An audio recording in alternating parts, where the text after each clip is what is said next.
welcome into another edition of the award-winning LEX 18 High School Sports Zone, joined by Sports Director Keith Farmer.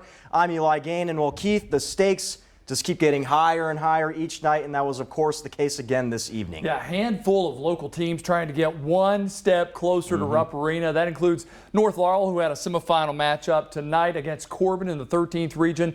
North Laurel won the regular season meeting 98-90. Look at that little scoop shot from Reed Shepard after he fakes out the defender. And then on the other end, Carter Stewart attacks the rim with a beautiful up and under. He had 16 points for the Red Hounds. Shepard responds, knocking down a three as time expires in the third. Led all scorers with 31 points and had 9 assists. Corbin went on a late run to cut the deficit to 6, but North Laurel's offense could not be contained. Brody Brock hits a dagger three with 30 seconds left.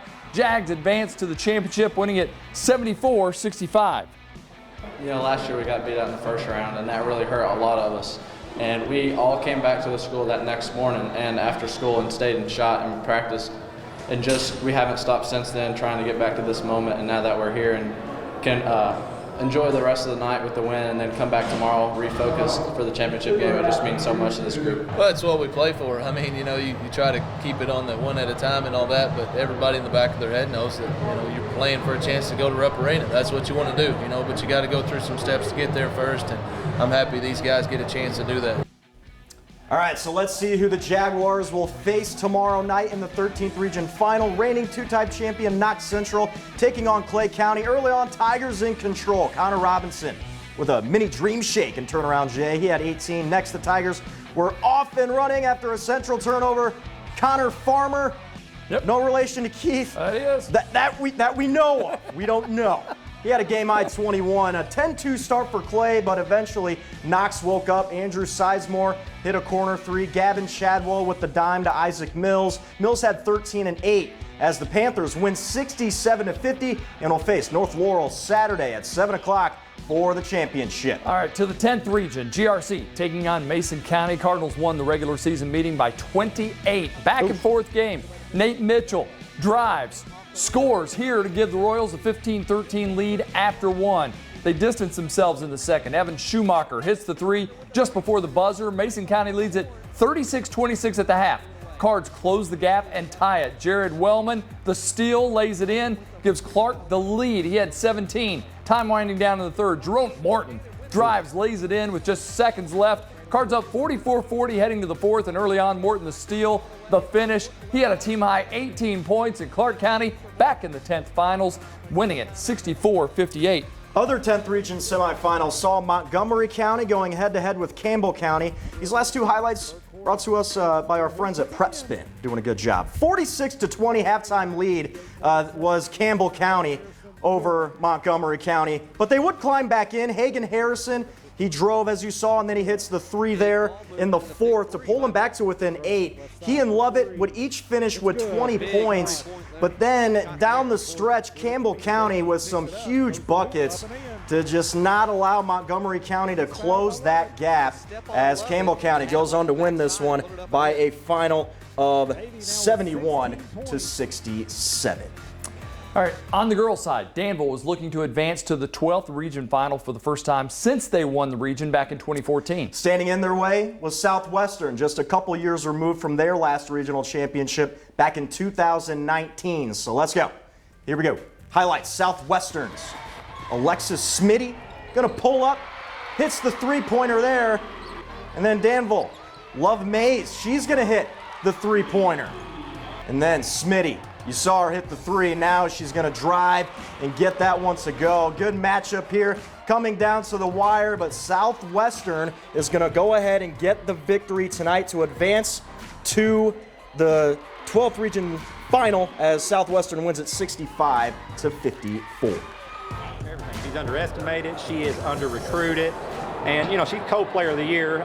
Me personally, I hear all this stuff about these other point guards. I've got the best point guard in the state, and I will say that to anybody. I've said it since the midway point of the year. She leads by example every day in practice, I'm telling you, what you all seen tonight in this game, that's my practices every day. Well, to be honest, that's just how I play. I bring the emotion and energy for my team. That's just how we play, but this one just means something to me. If we lose, I go home. I mean, yeah, I'm playing in college, but like my other senior, she's not. So this is for her and my coach. I promised him I'd get it for him.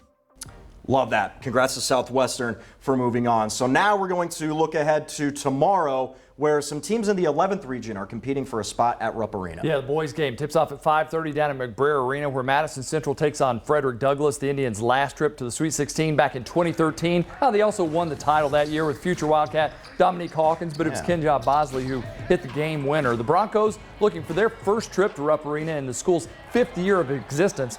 Frederick Douglass won the only regular season game, 59-50. My grandmother would always say to me, God didn't bring us this far to leave us now, and that's going to be my message to the guys. We didn't get here by luck. We got here by a lot of hard work and determination and resilience, and so we've got to go out tomorrow and play, not to lose. We got to play to win. I mean, we always try to play the best schedule that we can possibly find, so we're definitely battle tested. I don't think there's anything that somebody can throw at us that we haven't already seen, and some of the best teams in the state, and some of those teams have already gotten beat. We've played against them, so it's not going to be a shock to play against a good athletic team like Frederick Douglass for us. The ladies will tip off before that game, still down at McBrayer Arena in Richmond. Yeah, Franklin County looking to win back-to-back region titles for the first time since 2017. Meanwhile, Lafayette looking for its first region title since 2014. The Lady Flyers and Lady Generals scheduled to tip off around 2 o'clock on Saturday. Franklin County, they got here based on a no contest in the semifinal because Tate's Creek had COVID-19 issues that brought its season to an end. Lafayette, they took down Madison Southern by a final of 51-40 on Wednesdays in the semifinal matchup. Now they'll go head-to-head for the first time this season, and each team knows there are playmakers they will have to stop. Well, they're well coached. Joey is very seasoned. They've got great players. Brooklyn Miles is a great player. They've got a strong underneath game. They're going to be physical underneath the basket. We're going to have our work cut out for us. Well, Nia Brown's a big challenge. You know, she's a kid that has really turned it on in the last season. Her size is a problem. She blocks shots, she runs the floor. She's as versatile a kid as we've played against all year long, and then everybody can set their feet and make a shot. So we got to be on our game defensively. As always, we hope your favorite team won. Or will win. Or will win. Yes, best of luck to every team that's going to be playing tomorrow in the region final.